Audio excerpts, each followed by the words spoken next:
बच्चों, इस वीडियो में हम आपको पाठ नंबर 9 भारत माता, जो जिसके बारे में अभी पीछे वीडियो में बता चुके हैं, इसके हम यहाँ पर अभ्यास के प्रश्न उत्तर करेंगे। सभी बच्चे अपने पास अपनी नोटबुक और पेन लेकर के बैठेंगे ताकि यहाँ से जो प्रश्न का उत्तर बोला जा रहा है उसे आप अपनी पुस्तिका में लिख लेंगे। पहला प्रश्न है, भारत की चर्चा नेहरू जी कब और किससे करते थे? भारत की चर्चा नेहरू जी कब और किससे करते थे? जब जब नेहरू जी कहीं अपने भाषण देने जाते थे तो वे वहां पर सबसे पहले भारत माता की चर्चा करते थे। ये एक हिंदुस्तान के लिए गौरव की बात थी। संबोधित करने के लिए किया जाता तो अपनी चर्चा का विषय वो भारत देश को ही बनाते थे। भारत देश की चर्चा वे भारतीयों से करते थे। नंबर 2, नेहरू जी भारत के सभी किसानों से कौन सा प्रश्न करते थे? नेहरू जी जब कभी भाषण देने कहीं पर जाते थे तो वहाँ के सब लोग उन्हें भारत माता की जय, भारत माता की जय कहकर जोर जोर के नारे लगाकर उनका स्वागत करते थे। और वे यही उन लोगों से पूछते थे कि आखिर ये भारत माता क्या है। इस प्रश्न को बार बार दोहराते थे। क्वेश्चन नंबर 3, दुनिया के बारे में किसानों को बताना नेहरू जी के लिए क्यों आसान था? क्योंकि किसान या ग्रामीण जनता बहुत भोली भाली होती है, वो बात को बहुत जल्दी से समझ जाती है, क्योंकि उन्होंने पुराण काल जो हैं, महाकाव्य, काव्य आदि को पढ़ा है, उनकी कहानियां पढ़ी हैं, तो उसके बारे में वो बहुत अच्छी तरह से जानते हैं। वो अनेक तीर्थों की यात्रा करते हैं तो उसका क्या भाव है तो वो बहुत समझ जाते हैं। विभिन्न तीर्थों की यात्रा करने से भी उन्हें अनेक जानकारी प्राप्त होती है। महाकाव्यों और पुराणों के जो संबंध हैं वो देश की या अपनी पीढ़ी की जनता के साथ कैसे संबंध है। तीर्थों की यात्रा करने के कारण वे एक दूसरी सीमाओं से भी अवगत होते हैं। अतः चारों दिशाओं की बात करना लेखक के लिए आसान हो जाता है। क्वेश्चन नंबर 4, किसान सामान्यतः भारत माता का क्या अर्थ लेते थे? यानी कि किसान जब भारत माता की जय बोल करके नारे लगाते थे तो वो इसका क्या अर्थ समझते थे? वे भारत माता की जय बोलने का अर्थ भारत माता से समझते थे। भारत माता के प्रति नेहरू जी की क्या अवधारणा थी? भारत माता के प्रति नेहरू जी की अवधारणा थी कि भारत की कोई भी सजीव निर्जीव वस्तु, नदी, पहाड़, जंगल, वृक्ष, पशु, पक्षी, नदियां, झरने, यहाँ पर प्रत्येक वस्तु भारत माता की संतान की तरह रहती है और भारत माता से उसका माँ बेटे का रिश्ता है और वो उससे जुड़े हुए हैं। इसीलिए इन सब सजीव निर्जीव वस्तुओं का संबंध भारत माता से माना जाता है। अगला प्रश्न, आजादी से पूर्व किसानों को किन समस्याओं का सामना करना पड़ता था? आजादी से पूर्व किसानों को बेरोजगारी, भ्रष्टाचारी, भूखमरी, किसानों का उत्तम खाद बीज न मिलना, पूंजीपतियों द्वारा सताना, पुलिस द्वारा सताना और इस प्रकार के यानी कि जमींदारों पर किए गए शोषण, महाजनों द्वारा किए गए शोषण, अंग्रेजी सरकार द्वारा लगाए गए बहुत भारी भारी कर जिनको चुकाना किसान के लिए असंभव था, पुलिस के जुल्म दिन रात सहन करना, ये सभी उन्हें सामना करना पड़ता था। आजादी से पहले भारत निर्माण को लेकर नेहरू जी के क्या सपने थे? क्या आजादी के बाद वे सपने साकार हुए? चर्चा कीजिए। यहाँ पर आजादी से पहले भारत निर्माण को लेकर नेहरू जी के सपने स्वतंत्र भारत का रहा था कि भारत को स्वतंत्र बनाने का सपना रहा। इसके अतिरिक्त भारत निर्माण के लिए वे लोगों को प्रेरित कर रहे थे। उन्होंने देश से गरीबी दूर करने के लिए अनेक यत्न किए, सभी जातियों को समान प्रावधान देश का आर्थिक विकास करने के सपन देखे।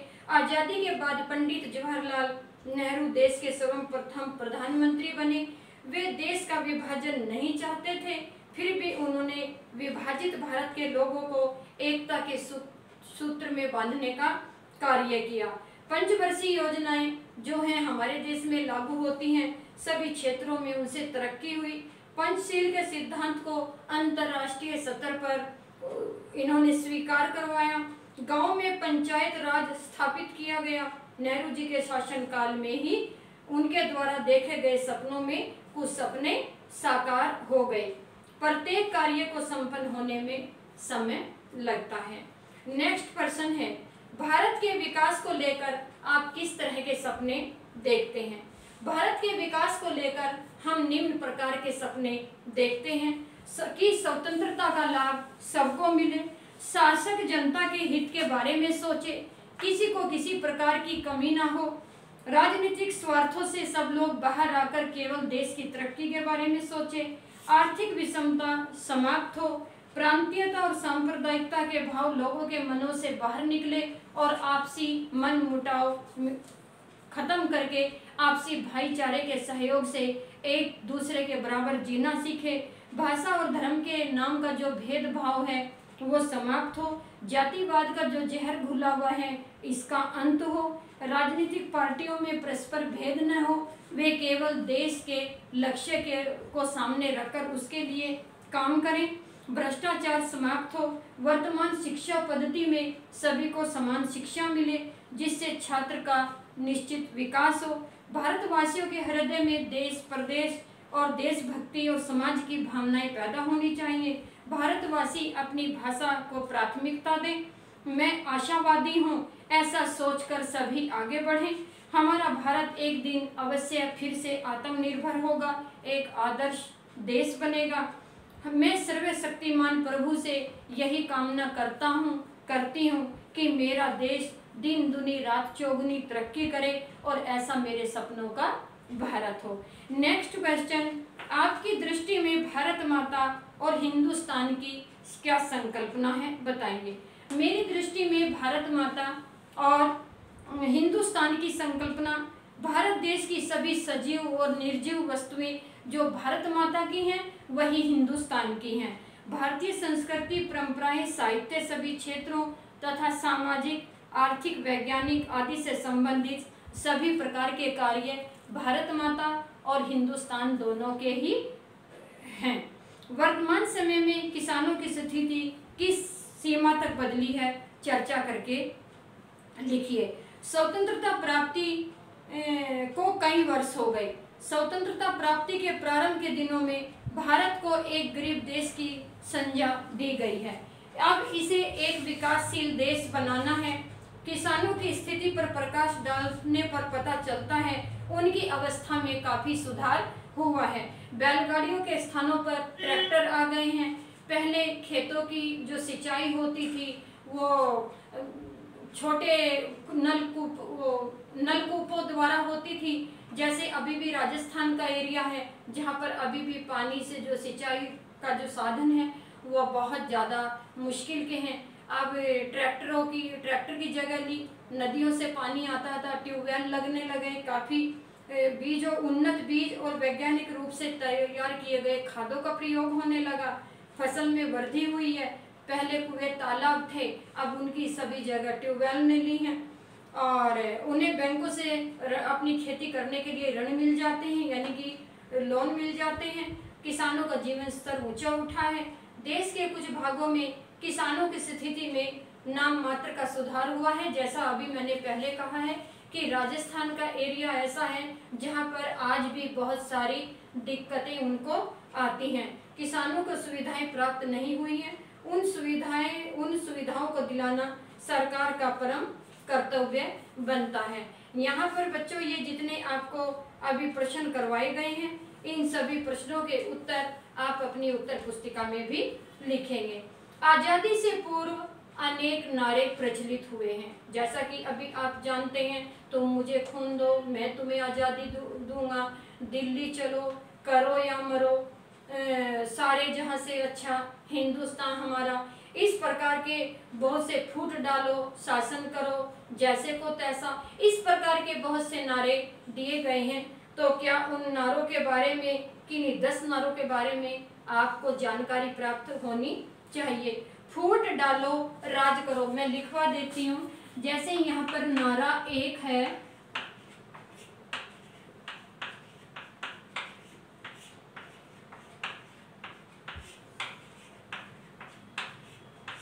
फूट डालो, राज करो, ये नारा किसने दिया था?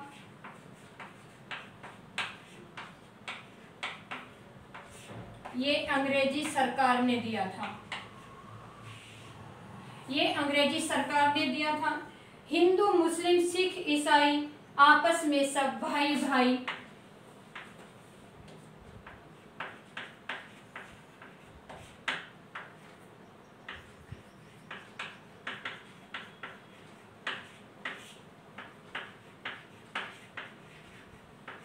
हिंदू, मुस्लिम, सिख, ईसाई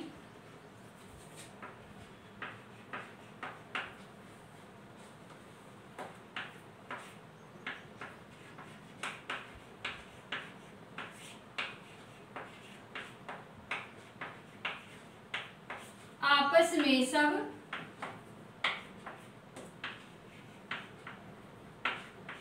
भाई भाई। ये नारा किसने दिया था? ये एकता से संबंधित नारा था।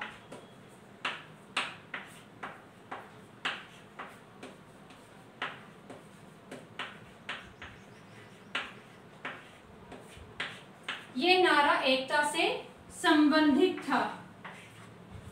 तीसरा है आपका जय हिंद।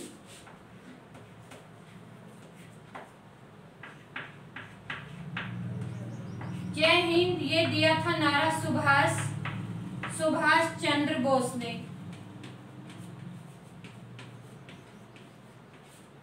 सुभाष चंद्र बोस जी ने ये नारा दिया था, भारत माता की जय।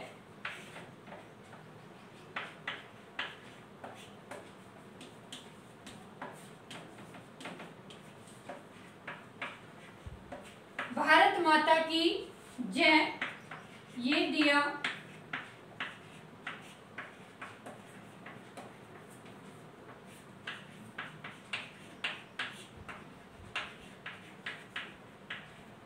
पंडित जवाहरलाल नेहरू जी ने। वंदे मातरम।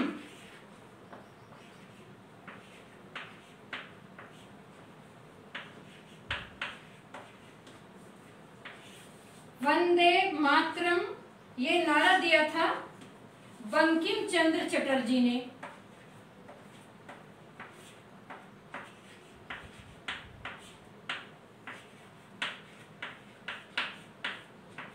बंकिम चंद्र चटर्जी ने। इंकलाब जिंदाबाद।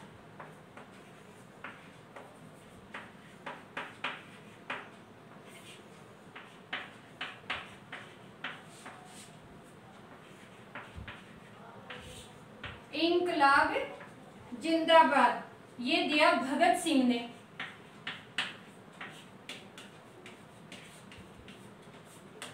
ये दिया था भगत सिंह ने। और इसके बाद है आपका 7वां नारा दिल्ली चलो।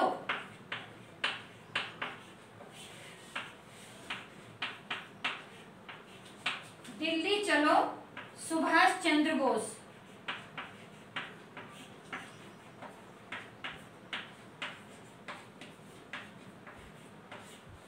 सुभाष चंद्र बोस। 8वां मेरा रंग दे बसंती चोला।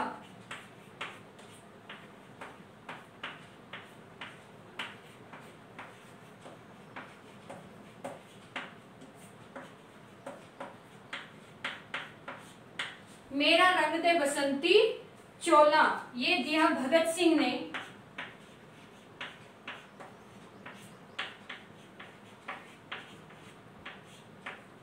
भगत सिंह ने अंग्रेजों भारत छोड़ो।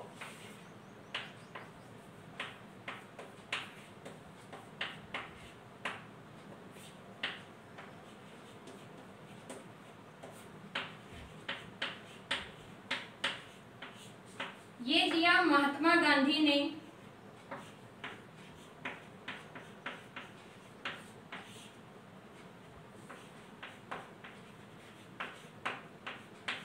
महात्मा गांधी ने यहाँ कहा करो या मरो।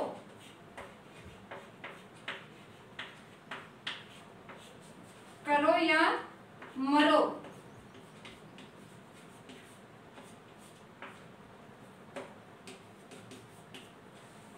गांधी जी का आह्वान था करो या मरो। तो ये इस प्रकार के 10 नारे कम से कम आपको अच्छी तरह याद है। इसके तो बहुत सारे आएंगे। तो मुझे खून दो मैं तुम्हें आज़ादी दूंगा, तो मेरे शरीर पर पड़ी एक एक लाठी अंग्रेजी सरकार के कफन में कील गड़ेगी।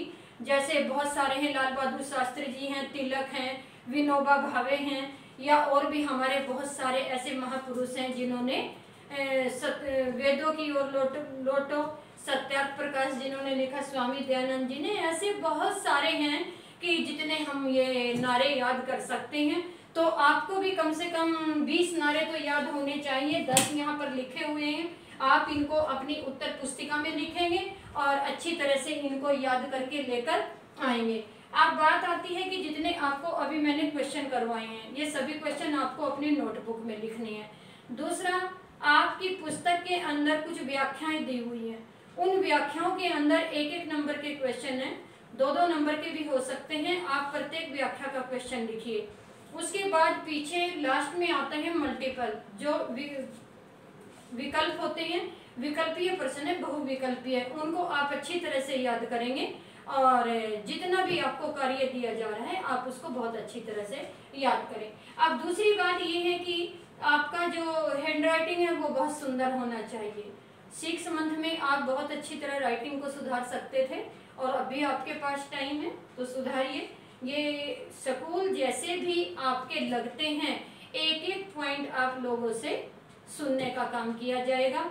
तब तक आप अपने सारा जो पाठ्यक्रम है उसको बहुत अच्छी तरह से याद करेंगे, लिखेंगे। पूरी समरी याद हो गई है आपको, और जितने प्रश्न उत्तर करवाए हैं वो भी याद होने चाहिए, और साथ में लेखक परिचय। तब तक के लिए आराम कीजिए।